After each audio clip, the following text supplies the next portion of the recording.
வாழ்க வளமுடன். குரு புகழ் வாழ்க, குருவே துணை. வேதாத்திரியம் வாழ்க வளமுடன். அனைவருக்கும் இனிய காலை வணக்கங்களும் வாழ்த்துக்களும். நமக்கு நல்லதொரு சாந்தி தவத்தை வழிநடத்தி கொடுத்திய நேசமலர் அம்மா அவர்களுக்கும், அதை தொடர்ந்து தொகுப்புரை வழங்க உள்ள புவனா அம்மாவிற்கும், சுகந்தி அம்மாவிற்கும் நன்றிகளையும் வணக்கங்களையும் குறித்தாக்கிக் கொள்கிறேன். வாழ்க வளமுடன், வாழ்க வளமுடன். இன்றைய தலைப்பு தோல்வியர் கலங்கேன். பிரபஞ்சம் என்ற நந்தவனத்தில் இறுதியாக பூத்த மலர்தான் மனிதன்.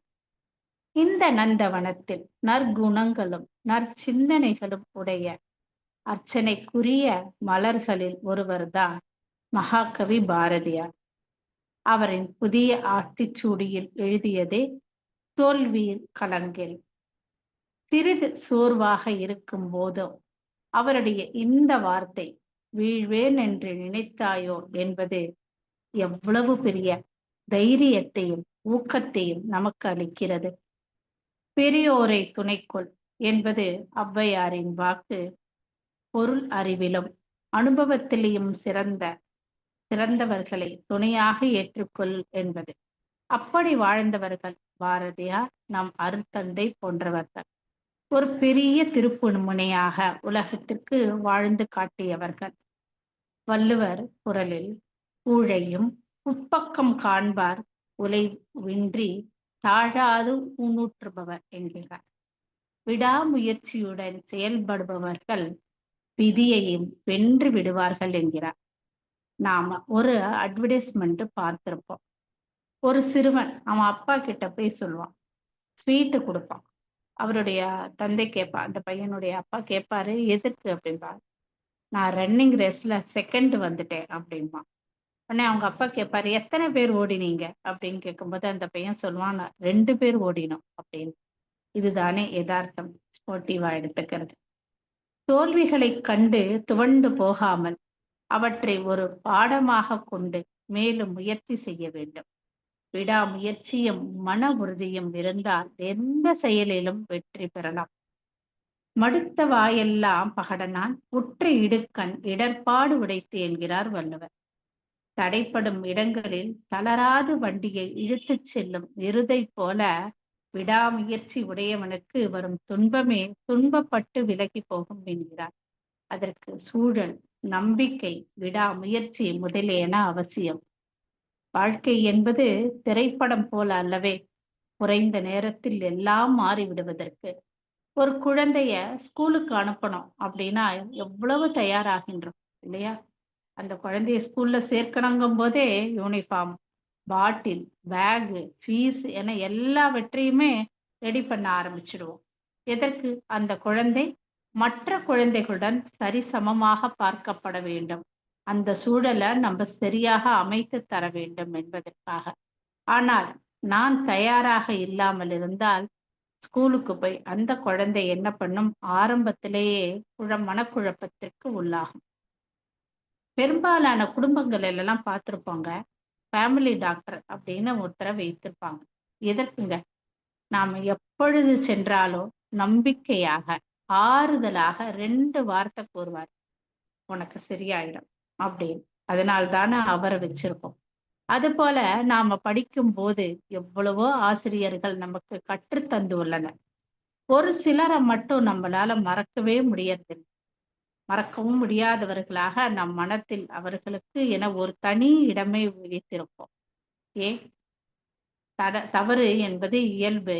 ஆனால் அதை பக்குவமாக எடுத்துரைத்து நம்மை வழி நடத்தி கொண்டு இருப்பார்கள். தற்பொழுது கூட நமது உலகுல எவ்வளவோ பயிற்சி முறைகள் உள்ளது இல்லையா? ஆனாலும் மனவளக்கலை தான் நம்மை சிறப்பாக செதுக்குகிறது. காரணம், நமது ஆசான் அவர்கள் செய்த சிறு சிறு தவறு, சிறு சிறு பிழையை கூட நாம செய்துவிடக் கூடாது என்பதற்காக ஒவ்வொன்றாக உதாரணமாக அவர் வாழ்க்கையில் நடைபெற்ற செயல்களையே சுட்டி காண்பித்து இதை இனி நிகழா வண்ணம் வாழ்ந்து காட்டியவர்கள். சினம் தவிர்த்தல் என்ற வார்த்தையில் கூறிவிடவில்லை அவர் இல்லையா? தனக்கு சினம் வந்த போது ஏற்பட்ட பாதிப்பு தனக்கும் சரி மற்றவர்களுக்கும் சரி, அதை குறிப்பிட்டும் சினம் தவிர்த்தல் பயிற்சி மேற்கொண்ட போது ஏற்பட்ட மனநிலையும் அதை அனைத்தையுமே பயிற்சியாக நமக்கு வடிவமைத்து வழங்கிவிட்டார்கள்.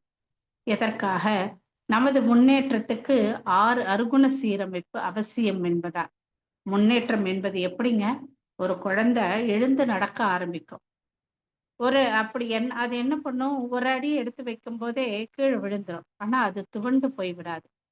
குழந்தையாக இருந்து விட முடியுமா? வளரும்போது உணர்ச்சி, தேவை, முயற்சி, செயல், விளைவு, அனுபோகம் எல்லாம் அனுபவமாக அமைகிறது. 8 மாதம் 8வது மாதம் 8 அடி வைக்கும் ஒரு சில குழந்தைகள். ஒரு சில குழந்தைகள் 1½ வயதுல தான் நடக்கும். நிச்சயம் நடக்கும். காலம்தான் வேறுபடுகின்றது. முதல் தோல்வி வெறுப்பை கற்றுத்தரும். 2வது முறை அவநம்பிக்கையை கற்றுத்தரும். முடியுமா என்று. 3வது முறை அவமதிப்பை கற்றுத்தரும். தொடர் தோல்வி முனைப்பினை கற்றுத்தரும். பொறாமையை கற்றுத்தரும். அவமானத்தை ஏற்படுத்தும். கூடா நட்பையும் கற்றுத்தரும். விழிப்பின்மை இல்லாம இருந்தா. வெற்றி முக்கியம் என்கின்ற விரக்தியை ஏற்படுத்தும். வெற்றி முக்கியமா அப்படிங்கிற விரக்தியை ஏற்படுத்தும். ஆனால் முயற்சி பற்றிய எண்ணம் இருந்தால் வெற்றி கோப்பை நமதே. பிழையான செயலை திருத்தினால் வெற்றி, இலக்கிற்கான வழி சரியானால் தோல்வி நேராது என்கிறார் விவேகானந்தர். ஒரு சின்ன கதை. ஒரு காட்டு எருமை தண்ணி குடிக்க ஒரு ஆற்றுல போய் வாய வைக்குது. உள்ள பார்த்தா முதல்ல இருக்கிறத பாக்குது. திரும்பினால் இந்த பக்கம் சிங்கம் அதை தாக்கறதுக்கு தயாராக இருக்கு. சற்று நிதானித்த எருமை என்ன பண்ணிச்சு? ஏன்னா நீருக்குள்ள இருக்கிற முதலைக்கு ஆற்றல் ஜாஸ்தி, அதோட நம்மளால போராட முடியாது அப்படின்னு திரும்பி தனது கொம்பால சிங்கத்தை தூக்கி வீசிட்டு தப்பிட்டு கொண்டு ஓடியது.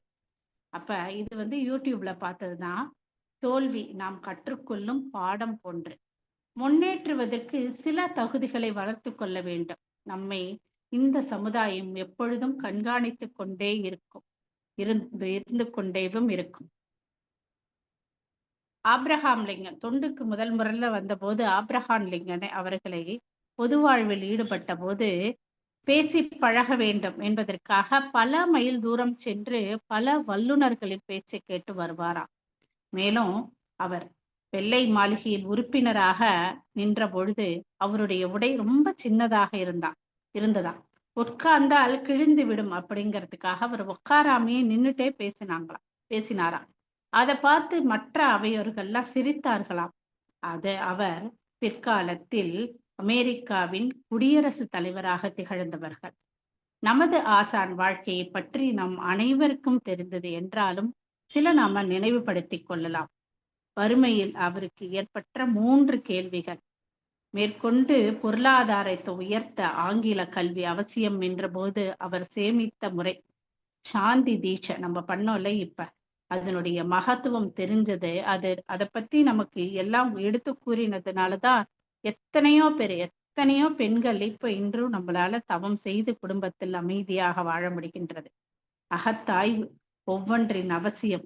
பஞ்சபூத நவகிரகத்தவம் தோன்றிய விதம் என அன்று அவர் எடுத்த காரியத்தில் முடித்து காட்ட வேண்டும் என அயரா உழைப்பு உள்ளத்தில் ஒளிவிட, அந்த உழைப்பின் அடையாளம் ஐநா சபையில் உலக அமைதியின் பிரகடனம் வாசிக்கப்பட்டது.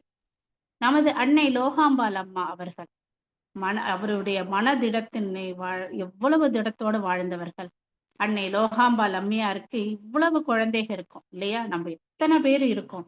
ஒவ்வொரு மணவளக்கை அன்பர்களும் ஆழியாரில் எப்படி இருக்கிறவங்க போகும்போது அம்மா மடியில உட்கார்ந்து பேசி ஆசையா அவர்கள் கையால உணவு ஊட்டுவது போலதானே நம்ம அங்க அனுபவிக்கிறோம். எவ்வளவு இடங்களுக்கு செல்வோம். ஆனால் அங்கெல்லாம் ஏற்படாத மகிழ்ச்சி, மன நிறைவு, திருப்தி இந்த 3 நாளில நமக்கு கிடைத்து விடும் இல்லையா? அதனால்தான் எம்ஆர்சி வகுப்பு என்றால் என்ன பண்ணுவோம்? ஓடி சென்று அம்மாவுடைய அன்னையை முத்தமிட்டு வருவோம். ஆழியால் இருப்பவர்களை, தொண்டாற்றுபவர்களை ஒரு பெருமிதத்துடன் இதனால் தான் நாம் பார்த்து வருவோம். அந்த அன்னையை குழந்தையின்மையால் ஊர் சுற்றம் நட்பு என பேசியதால் அன்னை மகரிஷி அவர்களுக்கு 2வது திருமணத்திற்கு ஏற்பாடு செய்ததோடு தாலி செய்வதற்கு தானே தங்கமும் கொடுத்து செய்ய சொன்னார்கள். சமுதாயத்தை எந்த குறையும் சொல்லவில்லை அவர்கள். அவரின் மன உறுதி நமக்கு கிடைத்த பொக்கிஷம் நமது ஆசான் குருபிரான் அவர்கள். அவருடைய பிறந்த நாள் வருது 30ஆம் தேதி. உலகமெல்லாம் இருக்கிறவங்க எல்லாரும் என்ன பண்ணுவோம்? நமது குடும்பத்துல இருக்கு. நம் வாழ்க்கை துணையோட அம்மாவுடைய பிறந்த நாள நம்ம கொண்டாடுகிறோம். அவ்வளவு மன உறுதி அவர்கள். இந்த பிரபஞ்சம் நாம் பிரபஞ்சத்தோடு கலந்து செய்யும் பஞ்சபூத நவக்கிரக தவம். இந்த தவத்தை வடிவமைத்த நமது அருட்தந்தை அவர்கள் எவ்வளவு காலம் தான் அந்த பிரபஞ்சத்தோடு கலந்து விஞ்ஞானத்தையும் மெய்ஞானத்தையும் இணைத்து அனைவருக்கும் புரியும்படி வடிவமைத்து கொடுத்துள்ளார்கள். அவர்கள் வடிவமைத்த இறைவணக்க பாடலில், அதாவது ஆதி எனும் பரம்பொருளில் அது இல்லாத சயின்ஸ் உண்டா? பிசிக்ஸ், கெமிஸ்ட்ரி, பயாலஜி, மேக்ஸ் என அனைத்துமே அதுல உள்ள இருக்குல்ல. 8 ஒரு பாடல்ல எல்லாமே இருக்கு. தற்பொழுதும் பள்ளிகளில பயிலும் மேக்ஸ் ஈக்குவேஷன் ஃபார்முலால யார் உண்டாக்கியதுங்க? கணித மேதை ராமானுஜம். அவருடைய ஆயுட்காலம் பார்த்தீங்கன்னா ரொம்ப கம்மி தான். குறுகிய காலம்தான் இருந்தாரு. ஆனால் அவர் அப்பொழுது பிளாக் ஹோல் தியரியை பற்றி கூறினார். ஆனால் அது விஞ்ஞானபூர்வமாக நிரூபிக்கப்படாததால் ஏற்றுக்கொள்ளப்படவில்லை. அவருக்கு அன்று காயகல்பம் தெரிந்து இருந்தால் இன்னும் சில ஆண்டுகள் வாழ்ந்து இருப்பார் என்று தோன்றுகிறது நமக்காக. கணித மேதை பாஸ்கராச்சாரியார் தனது மகள் லீலாவதியுடைய ஜாதகத்துல திருமணம் நடைபெறுவதற்கான வாய்ப்பே இல்லை என்ற பொழுதும் ஒரு குறிப்பிட்ட நேரத்தை கணித்தார். ஆனாலும் திருமணம் தடைப்பட்டது. பிற்காலத்தில் அவரது மகள் பெயரில் லீலாவதி என புஸ்தகம் எழுதினார். நாமும் வாழ்க்கையில எவ்வளவோ இன்னல்கள் ஏற்படுவதை பார்த்து கொண்டுதான் இருக்கோம். வாழ்க்கையில நடைபெற்றுதான் இருக்கு. பிரச்சனை, ஒரு பேராசிரியர் சொல்வாரு, அர்ச்சனை இல்லாத கோவிலும் இல்லை, பிரச்சனை இல்லாத குடும்பமும் இல்லை என்று. அதுபோல நாம் வந்த நோக்கம் நமது வினைகளை கழித்து பிறவி பயன் அடைய வேண்டும் என்பதற்கு தானே. ஆனால் வாழ்க்கையில் வரும் இன்னலுக்கு காரணம் தெரியாத போது அறியாமையால், மயக்கத்தால், மாயையினால் மேலும் மேலும் துன்பத்தை பெருக்கிக் கொண்டே போகிறோம். ஆனால் இதுதான் என்று தெரியும் பொழுது ஓடி ஓடி என்ன செய்வோம்? நம்ம பரிகாரம் எல்லாம் பண்ணுவோம். ஆனா இப்ப என்ன பண்றோம்? பஞ்சபூத நவகரம் தவம் ஏற்றி கோள்களோடு நட்பு கொள்கிறோம். மேலும் மனவளக்கலை வருவதற்கு முன்பாக நம்ம எப்படி இருப்போங்க? தெளிவாக தவத்தையும் தத்துவத்தையும் தெரிந்து கொள்வதற்கு முன்பாக நமது எண்ணம் தான் சொல்லாக செயலாக வடிவமைக்கிறது என்பது தெரியாதவரை எவ்வளவு தவறுகள் செய்திருப்போம். கணக்கு போட்டால் இந்த அகத்தாய்வு செய்வதற்கு நமக்கு வாழ்நாளே போராது, அவ்வளவு நீடிக்கும். உதாரணத்துக்கு நமக்கு திருமணத்தன்று காண்பித்திருப்பார்கள் இல்லையா? அருந்ததி நட்சத்திரம் பற்றி தெரியுமா? அப்படி நமக்கு அப்ப பெரியவர்கள் திருமணத்தன்று காண்பிப்பார்கள். தெரியவில்லை என்றாலும் தெரிந்தது என்று கூற சொல்லுவார்கள் இல்லையா? ஆனால் அது சப்தரிஷி மண்டலங்களில் மற்ற எல்லா நட்சத்திரங்களிலும் மாறும். ஆனால் அருந்ததி நட்சத்திரம் மட்டும் மாறவே மாறாது. ஆனால் அதனால்தான் அவர்கள் போல நாம் வாழ்க்கையில இருக்க வேண்டும், தம்பதிகள் வாழ வேண்டும் என்பதற்காக உதாரணத்துக்காக காண்பிக்கப்பட்டது அது. இன்னது செய்தால் இன்னது விளையும், இவ்வாறு செய் இது பக்தி மார்க்கம். தானே உணர்ந்து செய்கின்ற போது அது ஞான மார்க்கம்.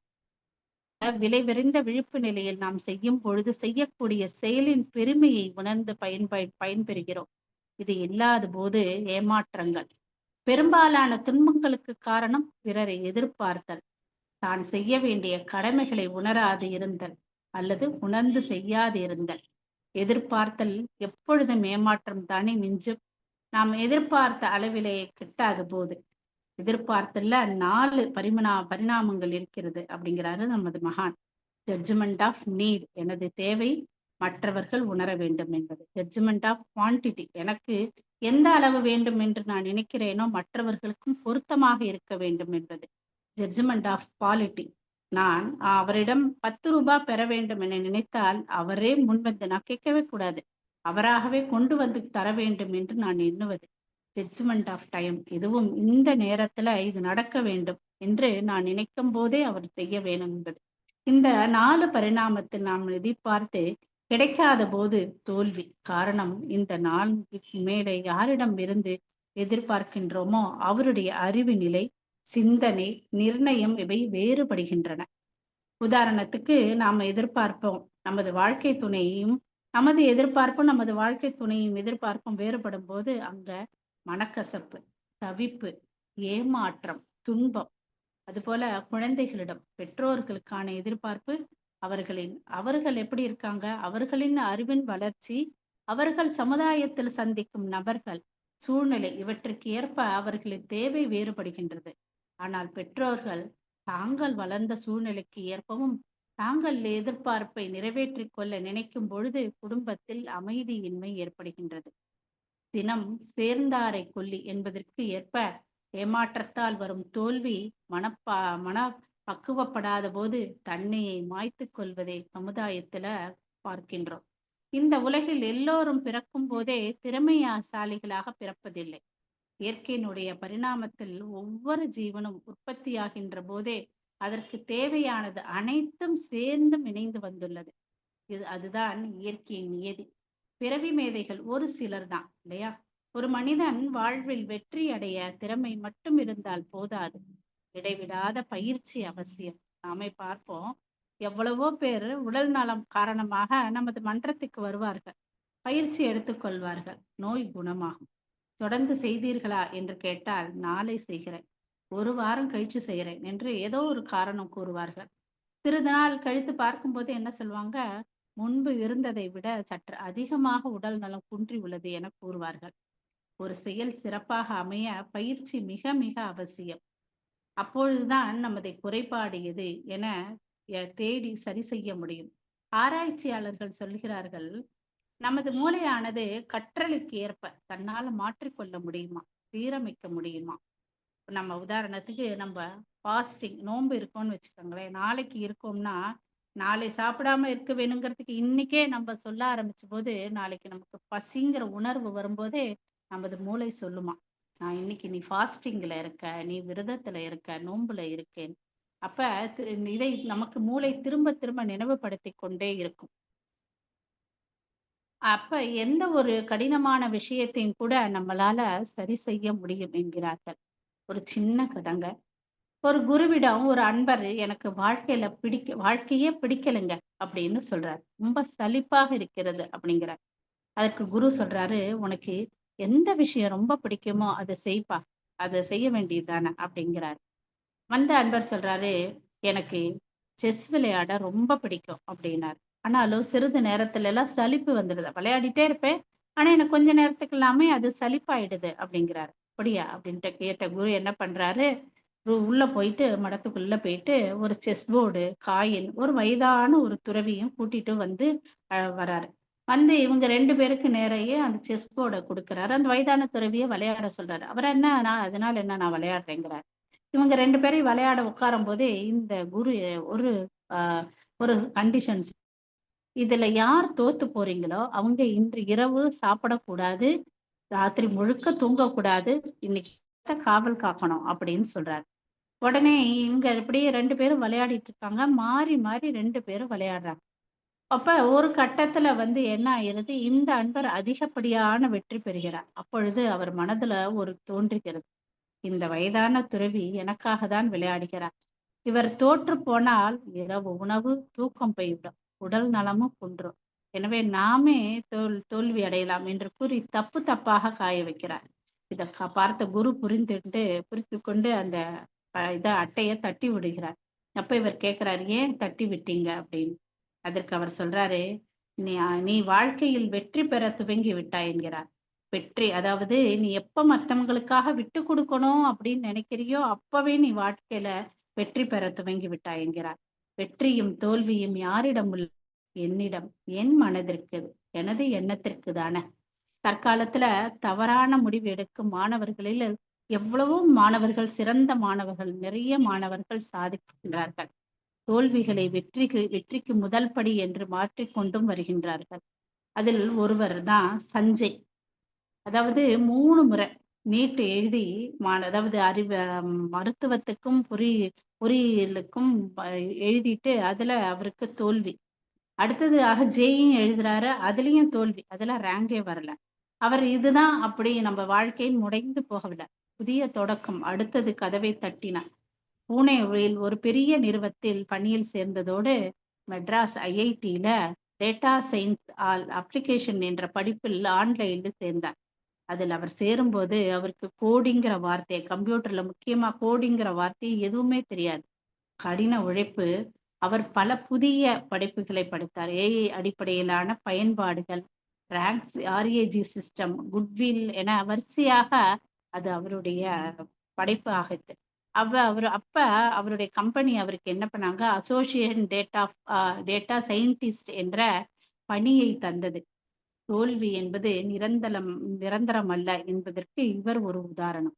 அதுபோல நம்ம சின்ன வயசுல முன்ன கேட்டிருப்போம். சின்ன வயசுலயே காது கேளாத திறமையினால் பாதிக்கப்பட்டவர் தான் நமது தாமஸ் ஆல்வா எடிசன். அவருடைய படைப்பு ஏராளம். தற்காலத்துல சில வருடங்களுக்கு முன்பு காது கேட்கும் கருவியின் மூலம் 4 மாதத்துல யுபிஎஸ்சி தேர்வை முடித்த ஒரு பெண். அவர்தான் சௌமியா சர்மா அவர்கள். அவங்களுக்கு பாத்தீங்கன்னா 16 வயசுலயே சிறிதாக காது கேட்கும் திறன் இழந்தார்களாம். விடாமுயற்சியினால யுபிஎஸ்சியில் முதல் முயற்சியிலேயே வெற்றி பெற்றார்கள். தற்பொழுது அவர் நாக்பூர்ல துணை ஆணையராக உள்ளார்கள். அவருடைய கணவரும் பெரிய பதவியில இருக்காரு கவர்மெண்ட்ல. அப்ப நமது மாணவர்கள் எவ்வளவோ பேர், வேதாத்திரிய மாணவர்கள் எவ்வளவோ பேர் சொல்ல கேள்விப்பட்டிருக்கோம். அவர்கள் வாழ்க்கையில எவ்வளவு மாற்றங்கள் வந்தது வேதாத்திரியத்துக்கு வந்த பிறகு என்பதை. ஒரு மாணவி பகிர்ந்ததை நான் இப்ப சொல்றேன். 10ஆம் படிக்க ஒரு மாணவி மேக்ஸ் என்றாலே அவங்களுக்கு அவங்க எப்படி பண்ணுவாங்கன்னா, இன்னைக்கு போட வேண்டியத நாளைக்கு, நாளான்னைக்கு அப்படி ஒவ்வொரு நாளும் நாளை கடத்தி கடத்தி வந்துருவாங்களாம். மேக்ஸ் போடவே மாட்டாங்களாம். ஒரு நாளைக்கு இவங்க ஆக்கினை தீட்சை குடுத்து விளக்கமும் கொடுக்கப்பட்டது. அன்னைக்கு இவங்க என்ன பண்ணாங்க, சரி இவங்க தான் ரொம்ப தான் என்னமோ இத படிச்சா நல்லா இத நீ செஞ்சா நல்லா வரும்ன்லாம் சொல்றாங்களேன்ட்டு, அன்று அவங்க எடுத்து அந்த மேக்ஸ் எடுத்து போட்டாங்களாம். அவ்வளவு நாள் செய்யாததையும் அன்று சேர்த்து அவங்க செய்தார்களாம். அது மட்டும் இல்ல, அதற்கப்புறம் அவங்களுக்கு மேக்ஸ் அப்படிங்கிறதே ஒரு பிடித்தமான சப்ஜெக்டாக மாறிவிட்டதாம். எப்பொழுதுமே வேதாத்திரியம் நமக்கு ஒரு பாடம் கற்பிக்கும். வேதாத்திரியம் கற்பிக்கும் தான் நான் சொல்றேன். ஒரு பேச்சாளர் பேசியதுதான் இது. ஒரு குழந்தை ஓட்டப்பந்தயத்துல ஓட்டப்பந்தயம்னா அதுக்கு ரொம்ப பிடிக்குமாங்க. எங்கு வச்சாலுமே அதுதான் முதல் பிரைஸ் வாங்கிட்டு வரும். இப்படிங்க அவங்க தட்டும் போதே ஓடி நின்றுடும். அந்த அளவுக்கு முதல் மாணவியாக வருமா. அப்ப அது பள்ளி, அடுத்தது ஊர், உலகம் என எல்லா இடத்திலயும் பரிசு வாங்கி வந்தது. எல்லோரும் அவரை பாராட்டினார்கள், வகுப்பு ஆசிரியரை தவிர. எனவே இந்த மாணவி ஆசிரியரிடம் சென்று என்னை பிடிக்கவில்லையா என ஏன் பாராட்டாமல் உள்ளீர்கள் என்று கேட்டார். ஆசிரியர், நான் வைக்கும் போட்டியில் ஜெயித்தால் நான் உன்னை பாராட்டுகிறேன் என்றார். சரி என்ற மாணவிக்கு மறுநாள் போட்டி யார் யாருடன் என்றால் இவளின் ஒரு பக்கம் விஷுவலி சேலஞ்சு ஒரு நபர், மற்றொரு புறம் வயதானவர், அதாவது ஒரு பாதத்தை எடுத்து கூட வைக்க முடியாதவர், அவ்வளவு பட்டவரை 2 பக்கமும் நிறுத்திட்டாங்க. அப்போ இந்த மாணவி என்ன பண்ணாங்க, ஓடுன்னு சொன்ன உடனே முதல் மாணவியாக போனாங்க. அதுவரை கை தட்டிய உலகம், பாராட்டிய அத்தனை பேரும் இப்ப எதுவுமே பண்ணாம அமைதியா இருந்தாங்க. அப்ப அந்த மாணவிக்குள்ள ஒரு கேள்வி வந்தது. இதுவரைக்கும் நம்மள எல்லாரும் பாராட்டினாங்களே, இப்ப ஏன் யாரும் கை தட்டல? அப்ப இந்த ஆசிரியரோட திருப்பி போய் கேட்போம், ஏன் யாரும் கை தட்டல அப்படின்னாங்களாம். அப்ப அந்த ஆசிரியர் சொன்னாராம், இல்லம்மா இது வேற விதமான கேம். நீ இப்ப என்ன பண்ணு, 2 பேர் உன் பக்கத்துல இருக்காங்களே, ஒரு பக்கம் அந்த அம்மையார், விஷுவலி சேலஞ்சு அம்மையாரையும், ஒரு பக்கம் அந்த வயதானவரையும் பிடித்து கொண்டு நீ ஓடு அப்படின்னாங்களாம். அப்ப அந்த பொண்ணு 5 நிமிடத்தில் இதுவரைக்கும் ஓடிய பொண்ணு 50 நிமிஷம் எடுத்துக்கொண்டதா. அப்ப எல்லாரும் அவரை பார்த்து அந்த வெற்றி கோட்டை தொட்டபோது அவர் 3 பேருமாக தொட்டபோது உலகம் அவளை பாராட்டினான். இதுதானே பயிற்சி. நமது பயிற்சியினால் நம்மை பற்றி தெரிந்து கொள்ள முடியும். அதோடு எனது பலம் எது, பலவீனம் எது என்று சிந்திக்கக்கூடிய அறிவை உயர்த்தியதோடு பலவீனத்தையும் பலமாக மாற்றக்கூடிய ஆயுதமாக்கும் பயிற்சி தான் வேதாத்திரியம். இதை பாரதியின் கவிதையில் அறிவிலே தெளிவு, நெஞ்சிலே உறுதி, அகத்திலே அன்பினோர் வெள்ளம், பொறிகளின் மீது தனி அரசாணை, பொழுதெல்லாம் நினது பேரொருளின் நெறியிலே நாட்டம், கர்மயோகத்தில் நிலைத்திடல் என்று இவை அருளாய் குறி குணமே இல்லாதாய் அனைத்துதாய் குலவிடு தனிப்பெரும் பொருளே என்கிறார். நம் அறிவு, மனதில் உறுதி என இந்த 2ம் இருந்தால் உன்னால் தெளிவான அறிவு, மன உறுதி இந்த 2ம் இருந்தால் ஒருவரால வாழ்க்கையில எதையுமே சாதிக்க முடியும் என்று கூறி நல்லதொரு வாய்ப்புக்கு நன்றி கூறிக்கொள்கிறேன். வாழ்க வையகம், வாழ்க வையகம், வாழ்க வளமுடன்.